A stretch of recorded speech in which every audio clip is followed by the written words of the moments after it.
Fala pessoal, e aí, como é que vocês estão? Sejam muito bem-vindos a mais um vídeo no canal. Me chamo João Paulo e hoje vamos começar uma série de vídeos aí sobre precificação, valuation de uma forma simples, mas eficiente. Todos os métodos que eu vou mostrar para vocês aqui nesses vídeos não devem ser usados isoladamente, porque o valuation de verdade é muito complexo, é bem difícil mesmo, e também ele é muito subjetivo. Qualquer método é subjetivo. Se 10 pessoas fizeram valuation de uma empresa, vão chegar a 10 resultados diferentes. Então eu gosto de fazer vários métodos diferentes e olhar se o preço daquela empresa, no momento, ele está aceitável para pelo menos a maioria dos métodos. E outra, se você fizer aportes mensais regulares pequenos ao longo de anos, esses métodos aqui, eles são praticamente insignificantes. Eu só utilizo esses métodos quando vou fazer um aporte grande.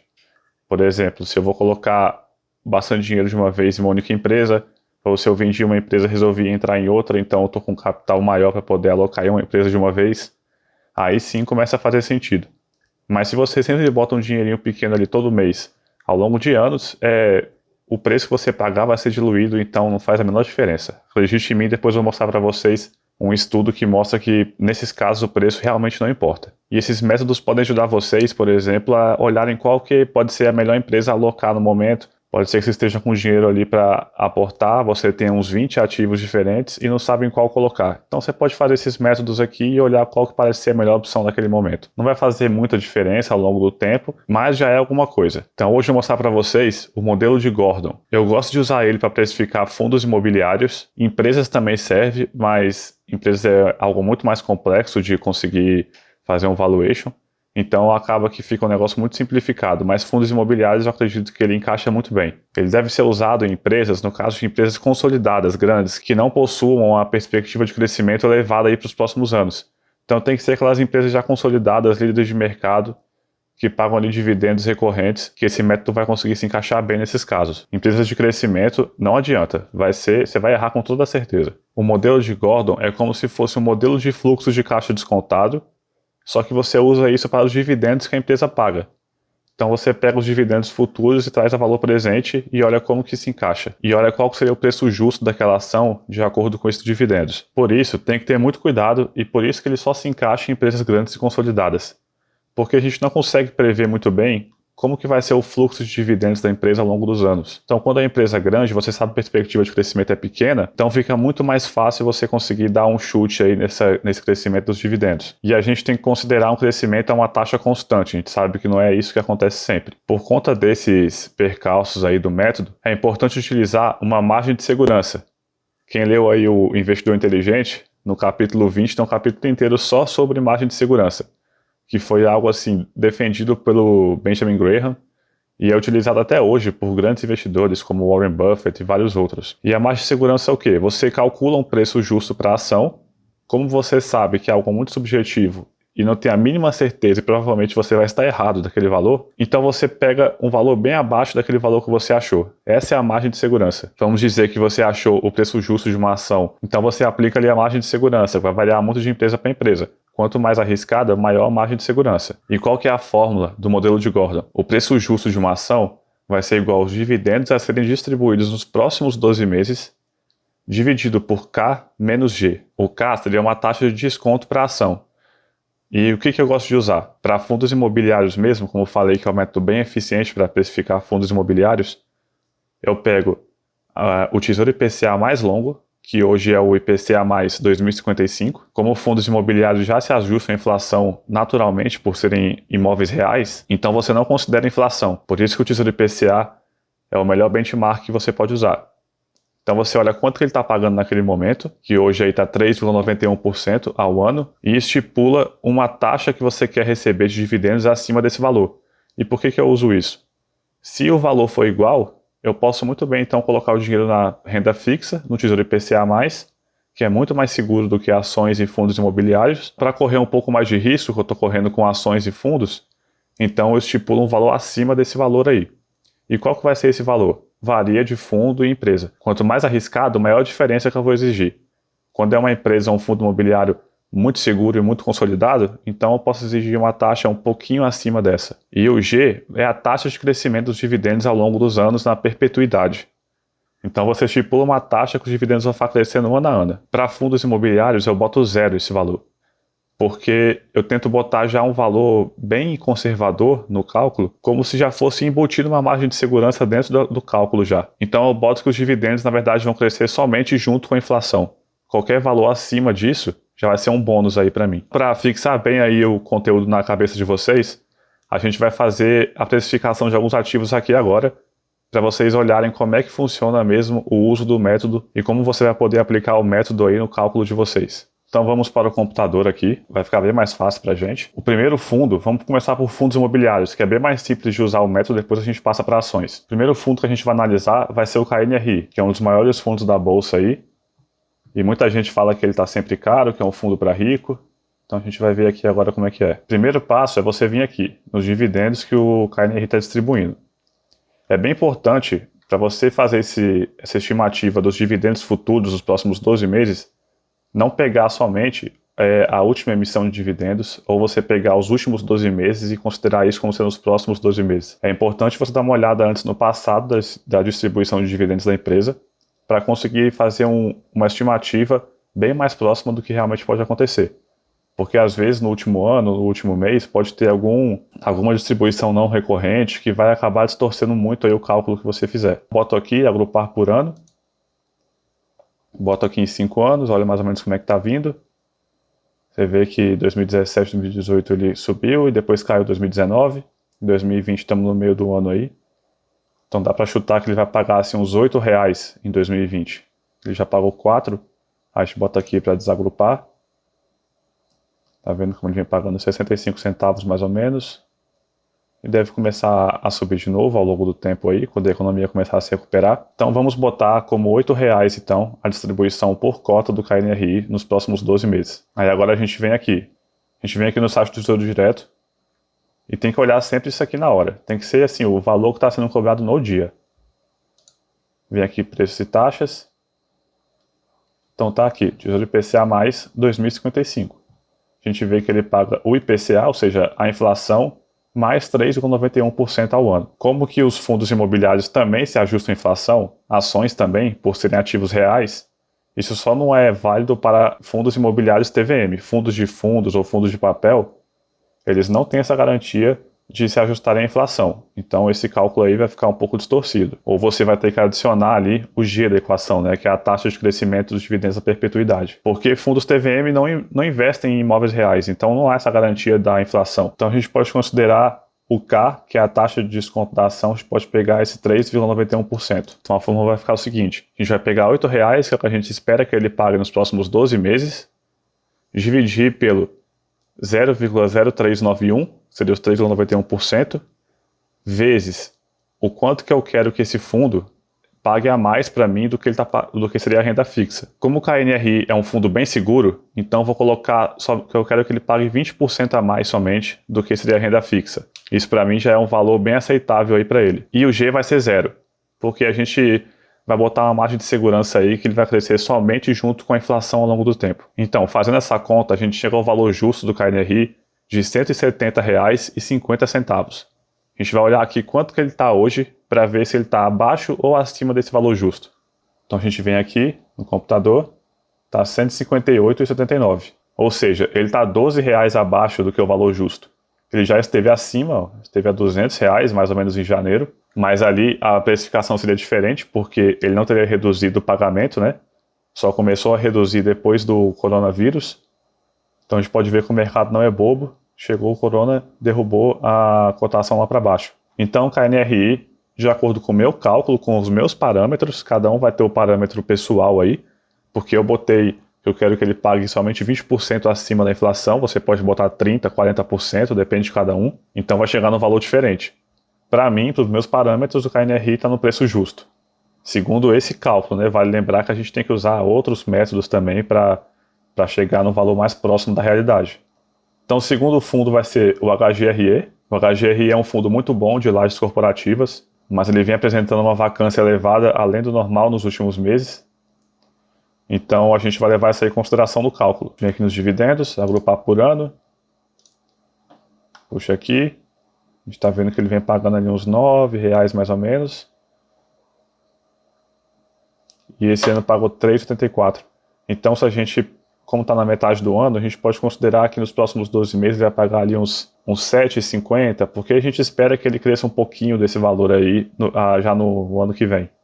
Que a gente tem que ver quanto que ele vai pagar de dividendo em agosto de 2020 até agosto de 2021. Então vou botar que eu espero que ele pague 7,50 de dividendos por cota nos próximos 12 meses. Só que aqui eu não vou colocar 1,2 como a taxa que eu quero que ele pague acima da inflação. Vou colocar 1,3, porque o risco dele é um pouquinho maior do que a NRI. Então o nosso cálculo vai ficar o seguinte: 7,5 dividido por 0,0391 vezes 1,3 menos 0. Com isso, a gente chega ao valor justo do HGRE de R$ 147,55. Então, voltando aqui, vamos olhar quanto que ele está hoje. R$ 147,38. Então, a gente chegou no valor muito próximo do que ele está hoje. Então, para mim, ele está no limite. Como nos meus cálculos, já fiz uns cálculos bem conservadores, meio que já está com uma margem de segurança embutida ali, eu considero um valor ainda aceitável para pagar pela HGRE. Então, se eu tivesse hoje um valor grande de dinheiro para aportar nele de uma vez, eu consideraria sim aportar nele. Mas a gente vê, por exemplo, que a NRI, segundo os meus parâmetros, seria mais barato, então seria uma oportunidade maior. Vamos agora para o nosso último fundo imobiliário, eu peguei a HSML. A HSML é um fundo de shoppings, então os shoppings apanharam muito aí, porque eles ficaram fechados durante a quarentena.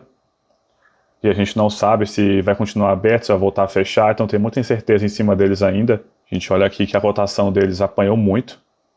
O HSML veio de 120 para 89 agora. E o HSML, além de ser um fundo de shoppings que está num momento um pouco mais arriscado, ele ainda é um fundo novo. Então o risco aqui é bem superior ao KNRI e ao HGRE.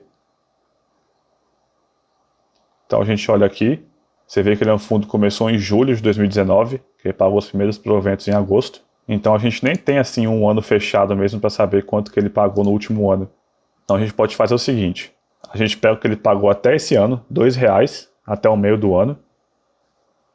O dobro disso seria 4, mas como eu espero que os shoppings possam abrir ainda, eu vou botar um pouquinho a mais aí e vou botar 4,80. Porque eu considero que até o meio do ano que vem os shoppings já vão estar numa situação muito melhor do que eles estão hoje. Então nosso cálculo vai ficar o seguinte: 4,80, que é os dividendos que eu espero que o HSML pague nos próximos 12 meses, dividido por 0,0391, vezes, eu vou botar agora 1,5, por conta do risco dele ser maior.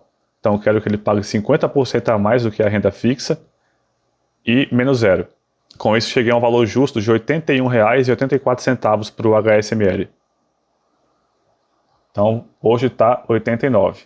Então ele já está acima do valor que eu considero aceitável para ele. Só que a gente deve observar aqui que eu estou pegando o valor de dividendos dos shoppings fechados, ou seja, eu espero que esses pagamentos sejam muito superiores para daqui 2, 3, 4, 5 anos. E como eu estou botando que os dividendos não vão crescer na perpetuidade, eu estou colocando o G como valor 0, então aqui eu estou colocando como se fosse uma margem de segurança muito grande para cima dele. Então, diante dessa situação, você pode avaliar que mesmo que o valor abaixo do valor atual, ele ainda possa ser um investimento bom, se você considerar um prazo muito mais longo do que os próximos 12 meses.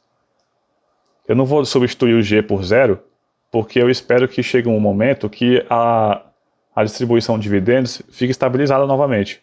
Ela vai dar um pequeno salto quando a pandemia passar e depois vai começar a crescer realmente mais linearmente.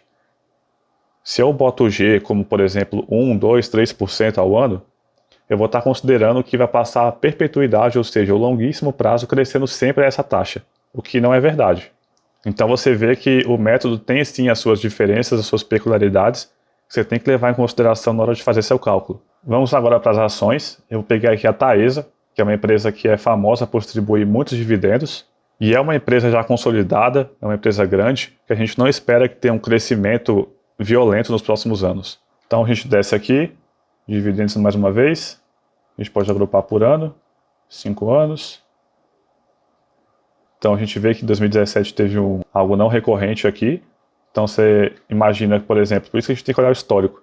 Imagina quem fez esse cálculo em 2017 olhando só os últimos meses. Com certeza chegou no resultado aí que não condizente com a realidade da empresa. Iria perder a distribuição aqui de 2,78 por ano, que realmente seria algo muito superior ao que ele teria calculado se tivesse feito esse cálculo em 2017, olhando somente os valores daquele ano. Então o que eu vou fazer? Vamos pegar aqui a média mais ou menos dos últimos anos, desconsiderando 2017. Então ela pagou aqui 2,70 2016, 2018, aí caiu para 1,89 2019, e esse ano já pagou 90 centavos mais ou menos. Então vou colocar um valor meio médio entre esses dois aqui. Vou considerar então que ela vai pagar R$2 por ação nos próximos 12 meses.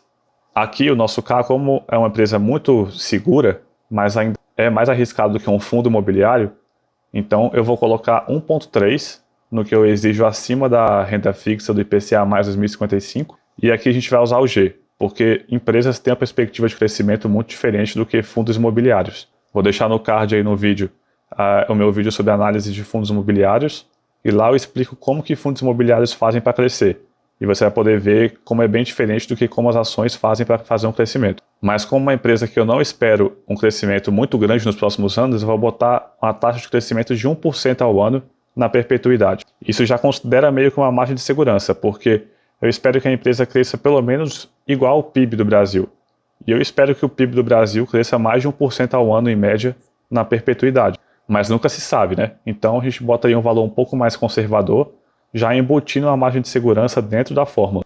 Então nossa fórmula da Taesa vai ficar o seguinte: 2 dividido por 0,0391 vezes 1,3 menos 0,01, que é 1%. Com isso, chegamos ao valor justo da Taesa de R$ 48,98.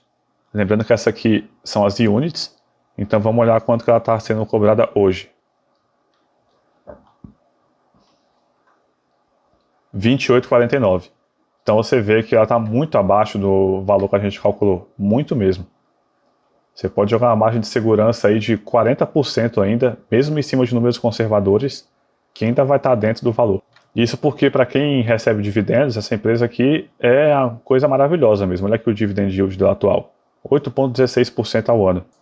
Agora vamos para a nossa última empresa, a Ambev, que é uma empresa também consolidada, que a gente não espera que tenha um crescimento muito grande nos próximos anos, e é uma empresa que tem um payout elevado. Então é uma pagadora de dividendos. Esse tipo de empresa que a gente pode usar o método com eficácia.